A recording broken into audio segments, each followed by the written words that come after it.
మరోసారి వార్తల్లోకెక్కిన Nayeem gang. Real estate లావాదేవీల్లో నయీం ముఠా.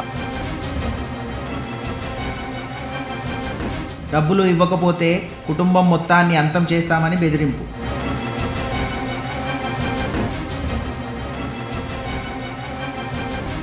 తాజాగా మల్కాజిగిరి చెందిన ముఖీం అనే న్యాయవాది తనకు నయీం ముఠా నుండి ప్రాణహాని ఉందని పోలీసులకు ఫిర్యాదు.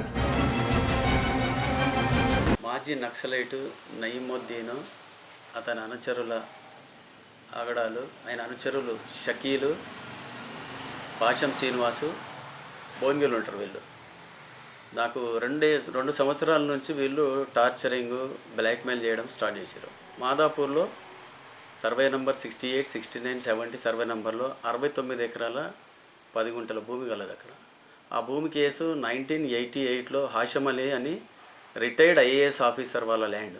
ఆ కేసు నేను చేస్తున్నాను. 88 నుంచి కేసెస్ అన్నీ చేసుకుంటూ వచ్చాను. వచ్చిన తర్వాత ఈ మ్యాటర్ సుప్రీంకోర్టుకి వెళ్ళింది. సుప్రీంకోర్టులో వెళ్ళిన తర్వాత సుప్రీంకోర్టులో గెలిచాము, కింది కోర్టులలో గెలిచాము, అన్ని కేసెస్ గెలిచిన తర్వాత మళ్ళీ అది సుప్రీంకోర్టుకు పోయింది.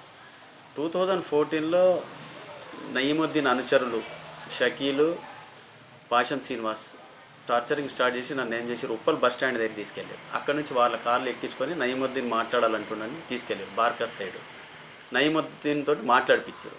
నయీముద్దీన్ ఆయన థ్రెటనింగ్ ఏమి ఇస్తాడంటే, మాదాపూర్ కేసును చేస్తున్నావు, మాదాపూర్ కేసు నుంచి నువ్వు తప్పించుకోవాలి, ఆ కేసు చేయడానికి వీల్లేదు, నేను చెప్తున్నా, నా మాట కాదని పెడచెవిన పెడితే నిన్ను, నీ బ్రదర్స్ని, మీ ఫ్యామిలీని అవసరం అనుకుంటే మీ ఫ్యామిలీలో పిల్లలను కూడా, తొట్టెలో ఉన్న పిల్లలను కూడా కోసి పడేసిపోతాము. మమ్మల్ని పోలీసు వాళ్ళు కానీ మాకు ఏది లేదు, మేము ప్యారలల్ గవర్నమెంట్ అనిపిస్తున్నాము, ప్యారలల్ గవర్నమెంట్లో పోలీసులు అదంతా మాకు ఏం కాదు, ఈవెన్ మాకు పోలీసులు పట్టుకెళ్ళి కొట్టినా కూడా మీకు చంపడం ఖాయమని థ్రెటనింగ్ చేసిన తర్వాత నేను వచ్చేసాను.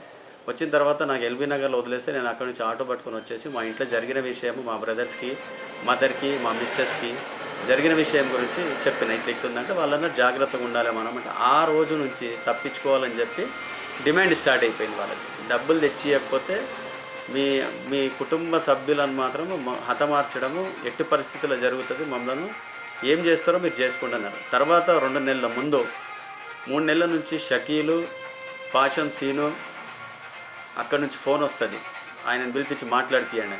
వీళ్ళు ఏం చేస్తారు, నాకు ఫోన్ చేసి భువనగిరికి పిలిపించేసి పెద్ద ఆయన మాట్లాడాలంటుండో, పెద్ద ఆయనతో మాట్లాడాలి రండి అని చెప్తాడు.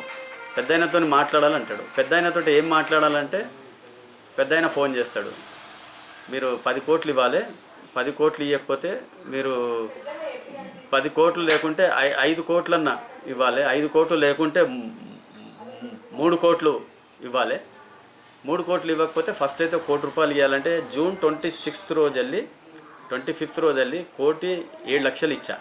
ఇచ్చిన తర్వాత ఇంకా 2 కోట్లు ఇవ్వాలి, 2 కోట్లు ఇచ్చిన తర్వాత మాకు సంబంధం ఉండదని చెప్పారు. సరే నీకు ఆ కోర్టు మీరు కేసుల నుంచి జరిగిపోండి అంటారు కదా, మళ్ళీ ఆ కేసులు నేను జరిగిపోతే మళ్ళీ వేరే అడ్వకేట్లు ఎవరైనా చేస్తారు, వకాలతు ఎవరైనా కొట్లాడతారు కదా అంటే, ఇక అదంతా మేము చూసుకుంటాము, వేరేవాడు వస్తే వేరే పరిస్థితి కూడా ఇదే పరిస్థితి ఉంటుంది, అక్కడ ఎవరిని రానియము, ఆ ల్యాండ్ అంతా మా నిఘాలో ఉంది, దాని మీద ఏం చేసినా కూడా మేమన్నా. తర్వాత నేను ఇంకో కోటి ఈ నెల 25th ఇవ్వాలి వాళ్ళకు, ఇంకో కోటి ఆగస్ట్ 15th ఇవ్వాలి. ఈ 1 కోటి రూపాయలు ఇచ్చేసిన తర్వాత మళ్ళీ ఫోన్లు చేసి మిగిలిన పైసలు ఇప్పుడే 24 అవర్స్లో ఇవ్వాలి, 1 గంట టైం ఇవ్వాలంటే నేను మా స్నేహితుల దగ్గర నుంచి, దగ్గర బంధువుల నుంచి, మా భార్య మా తల్లిగారి బంగారంను కుదబెట్టి బ్యాంక్ నుంచి లోన్ తీసుకొని ఇవన్నీ చేసి అడ్జస్ట్ చేసి ఇచ్చిన. నేను ఇట్లా ఇస్తున్నానయ్యా, మీరు అర్థం చేసుకోండి, మీరు ఇంత క్రూరంగా చేయడం మంచి పద్ధతి కాదు, మీరు ఎవరి మీద ఇట్లా చేస్తున్నారంటే, ఏం లేదు, మాకు జనాలంటే మాకు సతాయించడం కామన్ పీపుల్కి ఇది కామనే, మేము అందరి దగ్గర ఇదే పరిస్థితిలో పోతాము, నువ్వు ఏ పోలీస్కి చెప్తావో, లోకల్ పోలీస్కి చెప్తావా, సైబరాబాద్కి చెప్తావా, హైదరాబాద్లో చెప్తావా, ఇంకెవరికి ఇంటెలిజెన్స్ వాళ్ళకి చెప్తావా, అందరు మాకు అందరు పరిచయాలు ఉంటాయి, మేము చూసుకుంటాము, ఇచ్చిన తర్వాత మాత్రం ఏ పోలీస్ నీకు సపోర్ట్ చేయదు అన్నాడు.